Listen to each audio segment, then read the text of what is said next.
The DeLuca mansion was the kind of place where silence wasn't just golden, it was survival. Every whisper echoed off marble floors like a confession, and every servant knew that speaking too loudly could be the last mistake they ever made. Elena Rossi had worked there for nearly 2 years, and in all that time, she had never said more than a few words at a time. The other maids called her the ghost. She moved like mist, quiet, unnoticed, and gone before anyone remembered seeing her.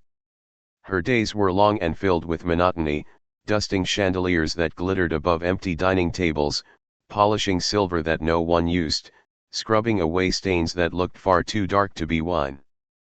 But her silence kept her alive. In a house ruled by Lorenzo DeLuca, head of one of Italy's most feared crime families, that was more than most could hope for. Lorenzo himself was a man both whispered about and worshipped. They said he had built his empire with blood and brilliance, ruthless when he had to be, but not without a strange sense of justice. His presence filled the mansion like a storm about to break, heavy, charged, and impossible to ignore. Elena had seen him only a handful of times up close. Once, when he returned from a meeting, his black suit still flecked with rain, and another time, when she'd accidentally crossed his path in the hall. He hadn't spoken, but his eyes, dark, unreadable, had lingered on her for just a second too long. It was enough to make her blood run cold. She didn't know why she stayed. Maybe because she needed the money, or maybe because something about the mansion's danger drew her in. Perhaps she liked the quiet, even if it was the kind that could crush you. That night began like any other. The rain was falling again, soft against the tall windows, and Elena was polishing the grand staircase, working her way from top to bottom with careful, practiced movements. The house was half asleep, shadows stretching long across the marble floor. Then she heard voices. At first, she thought it was nothing, just 2 of the guards on their rounds. But the tone was wrong. Too low, too sharp. She paused, her rag still in hand, and pressed herself against the curve of the stairwell where the sound carried better. "He won't see it coming," a voice said. Marcos, one of Lorenzo's lieutenants. The man was trusted, feared, the kind who smiled only when someone else was bleeding. "You sure about this?" another voice whispered. "The boss doesn't forgive betrayal." "That's why he'll be dead by sunrise," Marco replied. "He's slipping. Too careful, too quiet. It's time for someone stronger to take control." Elena's breath caught. Her fingers tightened around the rag until her knuckles turned white. She shouldn't be hearing this. She knew what happened to people who overheard the wrong things. But her feet wouldn't move. The plan was simple, too simple. They would lure Lorenzo into the old study at dawn under the pretense of a meeting, then finish him there. Quick, clean, irreversible. Elena's mind spun. She wasn't loyal to Lorenzo, not really. He was her employer, her fear. But she had seen what happened when power shifted in the DeLuca world. When one boss fell, blood filled the streets, and no servant was ever safe. And maybe, though she didn't want to admit it, something about the thought of him dying unsettled her.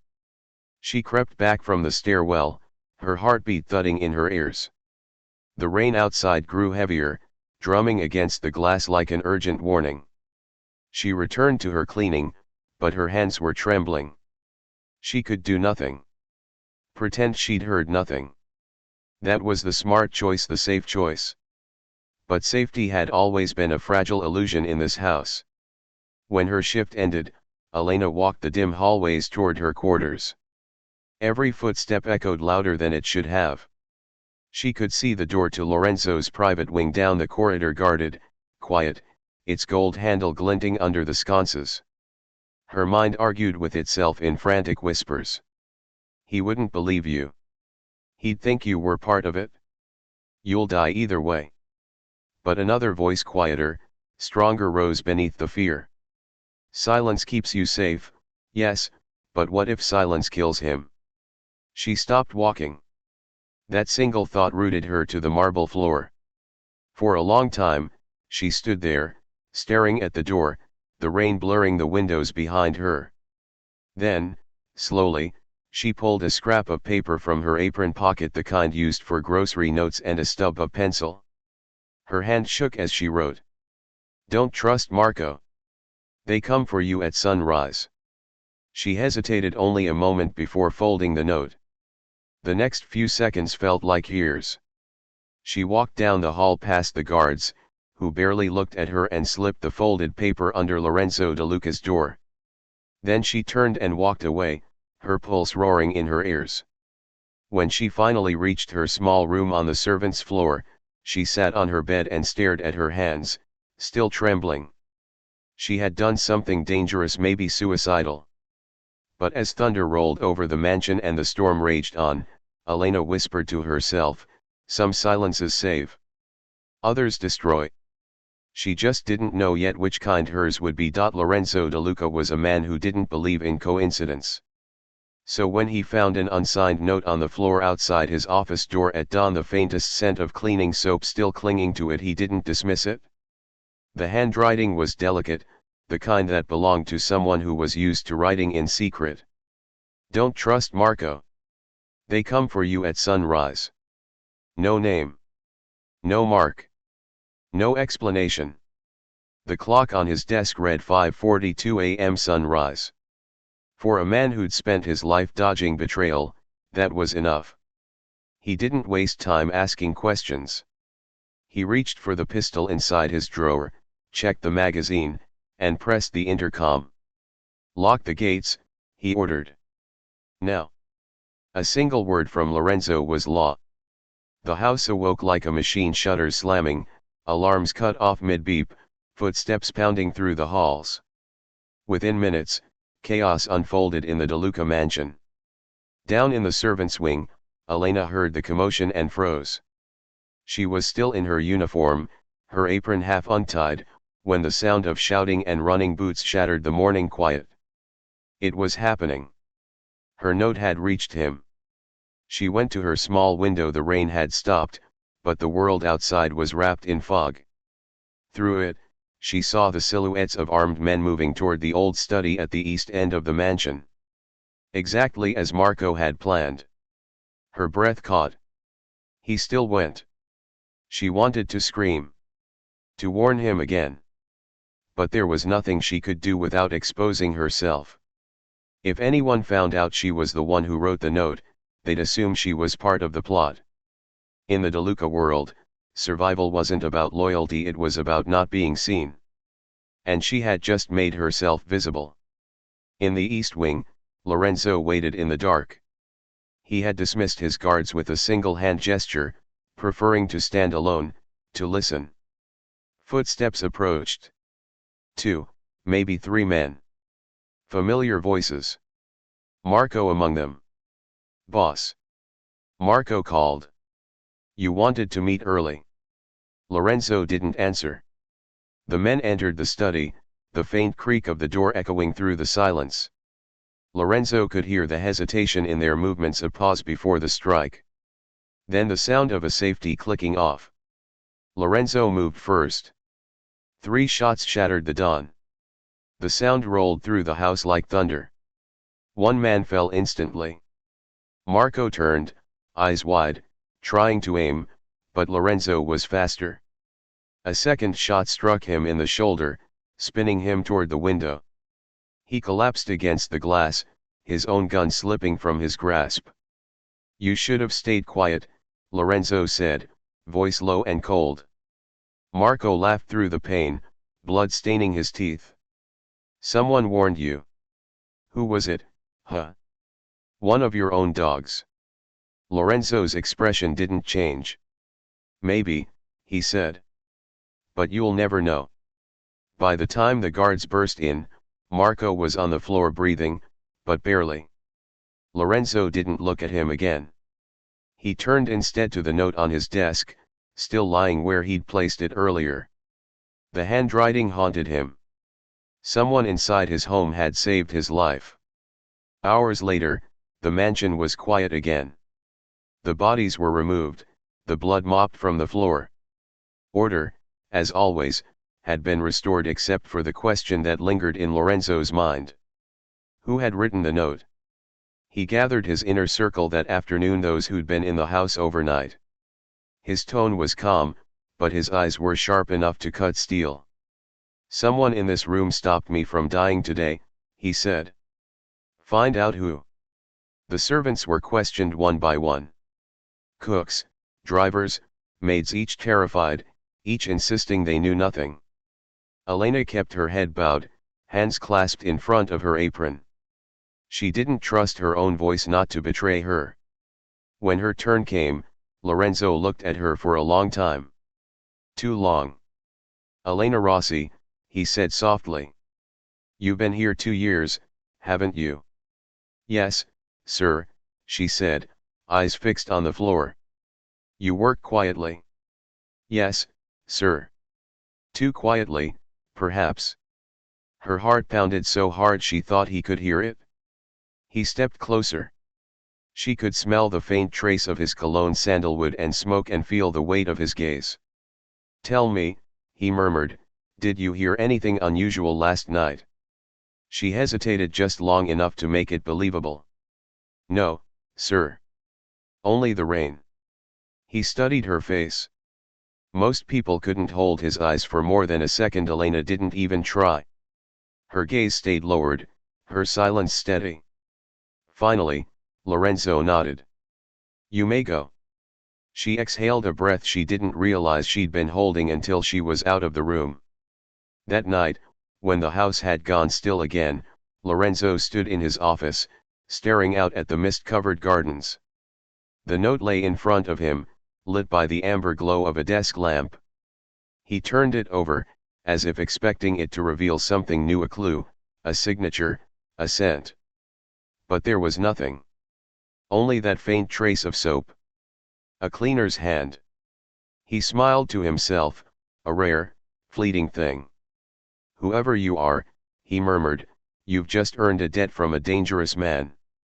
And somewhere in the servants' wing, Elena lay awake, staring at the ceiling, wondering if her silence had truly saved her or just tied her to the devil forever. For 3 days after the attack, the DeLuca mansion was quiet, not peaceful, but the kind of silence that follows a storm when everyone waits to see if it will come back. Marco was gone, taken somewhere no one would ever find him. The staff walked on eggshells, whispering only when absolutely necessary. Everyone knew Lorenzo was searching not for more traitors, but for the person who had saved him. No one dared to guess aloud who it might be. But every time Elena entered a room, conversation stopped. Eyes followed her. The air changed. She tried to keep her rhythm, polishing, scrubbing, folding, pretending. But inside, she was unraveling. Every clink of glass, every sudden footstep behind her made her flinch. She hadn't been called to the boss's office since the interrogation, but the waiting was worse.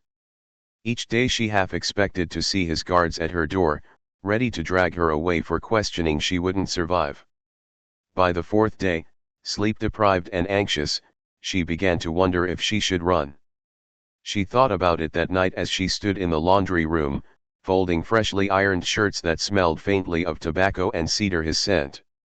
The thought of leaving almost made her laugh. Run where? The DeLuca reach stretched beyond the city, beyond the country. A missing maid wouldn't escape notice. Besides, some part of her didn't want to leave. There was something about him, that dangerous composure, that quiet intelligence beneath the violence, that drew her in, even as it terrified her. He wasn't a good man. But he wasn't a stupid one either. And if he'd figured out her secret already, she'd be dead. The only thing she could do now was wait and stay silent. It was near midnight when the door to the laundry room opened. "Elena," said a voice she recognized instantly. Her hands froze mid-fold. The white shirt in her grasp slipped from her fingers and fell to the floor. Lorenzo DeLuca stood in the doorway, dressed in black, sleeves rolled to his elbows. His expression was unreadable, calm, but not cold. "Boss," she managed, her voice barely above a whisper. "Everyone's asleep," he said. You can call me Lorenzo. She didn't. She couldn't. He stepped into the room, the dim yellow light from the overhead bulb cutting shadows across his face. You've been working late these nights. Yes, sir. He picked up the fallen shirt and laid it neatly on the table. You heard anything interesting lately? Her breath caught. No, sir. He smiled faintly, but there was no humor in it. You know, the man who betrayed me said something before he died. He said someone warned me. Elena's throat went dry. I don't know anything about that. He leaned against the table, close enough for her to see the faint scar near his jaw, the tiredness behind his eyes. Maybe you don't, he said softly. But I've learned to recognize loyalty when I see it. Especially the kind that comes quietly. He reached into his pocket. For a moment, her stomach dropped, but when he pulled his hand out, he was holding the note. The paper was worn now, creased from being handled too many times. Your handwriting, he said simply. Her heart stopped. She didn't deny it. She couldn't. The lie died before it even reached her lips. Instead, she lowered her eyes, her voice trembling. Are you going to kill me? He studied her face. Should I? She swallowed hard. I broke the rule. I interfered. Yes, he said. But you also saved my life. He took a step closer. Why? It was a simple question, one that tore through her carefully built armor. She hesitated, eyes fixed on the floor. Because words are loud, she whispered finally. And loud people die. But silence, she lifted her gaze, meeting his eyes for the first time. Silence can save someone. Even a man like you. Something flickered in his expression, surprise, maybe even respect. He hadn't expected an answer like that. He let the note fall back to the table. You're not like the others, he said. They serve for money, for fear. You serve because you understand the rules of this world. She didn't know what to say. He turned toward the door, then paused. Pack your things. The words hit her like a blow. She felt her chest tighten. You're dismissing me. He looked over his shoulder, a faint shadow of a smile on his lips. No. I'm moving you. Moving me. You'll work directly under me from now on. No more scrubbing floors. You'll handle private matters, messages, arrangements. You'll stay close. Her pulse quickened. That was not a promotion. It was a cage. But refusing wasn't an option. Yes, sir, she said quietly. He nodded once. Good. And Elena? Yes. He stepped closer again, his voice a whisper. Don't ever lie to me again. Not even with silence. Then he was gone, leaving her alone in the flickering light, the smell of starch and soap heavy in the air. She sank to the floor, trembling. She had survived, but at a price. She wasn't invisible anymore. She belonged to him now. And in the stillness of the laundry room, Elena realized something chilling. Sometimes silence doesn't protect you. Sometimes it just makes you the only one he trusts. Years passed. The mansion changed, though few noticed it happening. The halls once filled with the echo of gunfire and rage grew quieter, colder, more efficient, like their master. Lorenzo DeLuca's empire expanded, but it did so in silence. No public executions, no flamboyant threats. He had built something deadlier than fear, control. And at the center of it all was Elena Rossi. She no longer wore the maid's uniform. Her hands no longer smelled of bleach and soap, but of ink and paper, gun oil and secrets. She managed his appointments, his messages, the small invisible details that made his power unshakable. To the outside world, she was nothing more than his assistant, polite, silent, efficient. But everyone in the DeLuca circle knew one thing: no one reached the boss without going through her. If Lorenzo was the king, Elena had become his shadow queen. Yet, for all the authority she held, she never forgot what she was, the maid who had once written a single line that changed everything. One evening, as dusk turned the sky violet and gold, she stood in Lorenzo's office, sorting through correspondence. The city's lights blinked below like dying stars. Lorenzo sat at his desk, reviewing reports in silence. He looked older now, not weaker, just more carved by time. His hair had begun to silver at the temples, but his eyes were still the same dark, unreadable shade she remembered from that night in the laundry room. He spoke without looking up. "You've been quiet all day." Elena smiled faintly. "When am I not?" He set his pen down and leaned back, watching her. "You know," he said, "people still ask me about that night, the one when Marco tried to have me killed." She didn't look up from the papers. "Do they?" They ask how I survived. I tell them I had a guardian angel." Elena raised a brow. "A dangerous one, I assume." "The deadliest kind," he said. "The silent ones." Their eyes met. A long, quiet moment passed between them, the kind that said more than words ever could. There were rumors, of course. The staff whispered about them when they thought she couldn't hear, the boss and his mysterious confidant. Some said he loved her. Others said she held something over him, a secret too dangerous to reveal. Neither rumor was true. And yet, both were. Because love, in their world, was never soft. It was loyalty sharpened to a blade. It was silence that spoke louder than any confession. Lorenzo trusted her more than anyone alive, maybe more than he should have. He gave her access to everything, his ledgers, his communications, even his safe. She knew the weight of every secret he carried. And he knew that, if she wanted, she could destroy him with a single word. But she never did. One night, the past came knocking again. A new enemy, a younger rival family, had begun moving into DeLuca territory. Brash, reckless, loud. They sent messages dripping with arrogance, thinking they could force a war. Elena was the one who intercepted a letter meant for Lorenzo, a threat wrapped in gold paper. The words were cruel, personal. They called him an old dog clinging to his throne. When she read it, something inside her burned. She placed the letter on his desk without a word. He glanced at it, then at her. "You're angry." She didn't deny it. "They insulted you." He smiled faintly. "I've been insulted before." "Not like this," she said.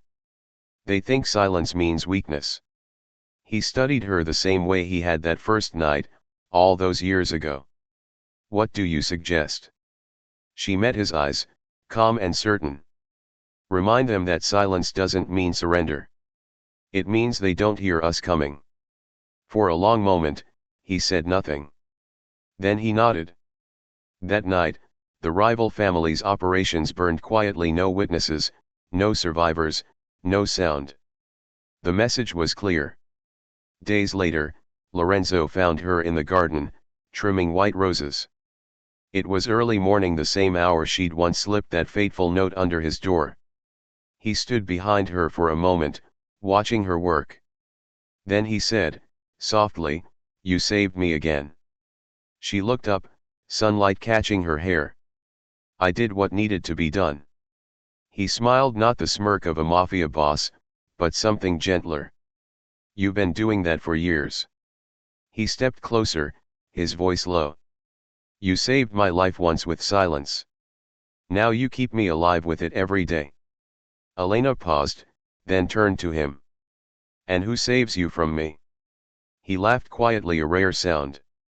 "No one. I don't want saving from you." She studied him for a long moment, then said, "You should. I'm more dangerous than you think." He met her gaze evenly. "That's why I trust you."